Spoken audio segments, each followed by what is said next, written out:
ఈరోజు వైకుంఠ ఏకాదశి. గ్రంథాలు చెబుతున్నాయి, ఈ పవిత్ర రోజున చేసే దానం పుత్రప్రాప్తి వంటి మహా ఫలితాన్ని ఇస్తుందని.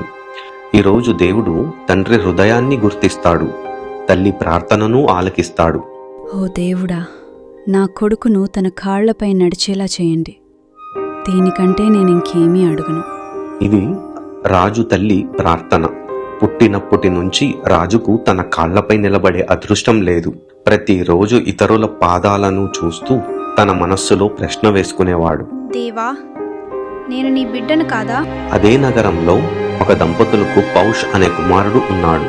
అతను 5,000 రూపాయలు విరాళం ఇచ్చాడు. ఈ ఏకాదశి నాడు పిల్లల సంతోషకరమైన భవిష్యత్తు కోసం శాస్త్రాలలో చెప్పిన విధంగా కొడుకు పేరుతో చేయి పైకెత్తారు. దీనిని తపస్సుతో సమానంగా వర్ణించారు. ఈ రోజు డబ్బు దానం కాదు, ఈ రోజు దత్తపుత్రుని స్వీకరించిన రోజు. ఒక తెలియని బిడ్డ అదని కొడుకయ్యాడు. ఈ వైకుంఠ ఏకాదశి నాడు భగవంతుడు 2 ప్రార్థనలకు సమాధానం ఇచ్చాడు. ఒక తల్లికి, మరొక దంపతులకు. రాజు వేసిన మొదటి అడుగు అతని జీవితంలో 2వ జన్మ లాంటిది.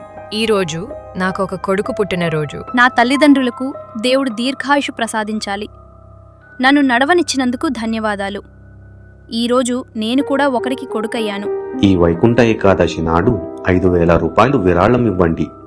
ఒక బిడ్డకు ఆశ్రయ తల్లిదండ్రులు అవ్వండి. పిల్లలను కనడం అనే ఆశీర్వాదాన్ని పొందండి. నారాయణ్ సేవా సంస్థాన్ ఏకాదశి నాడు చేసే దానాలు జీవితాంతం నిలిచే ప్రార్థనలుగా మారుతాయి.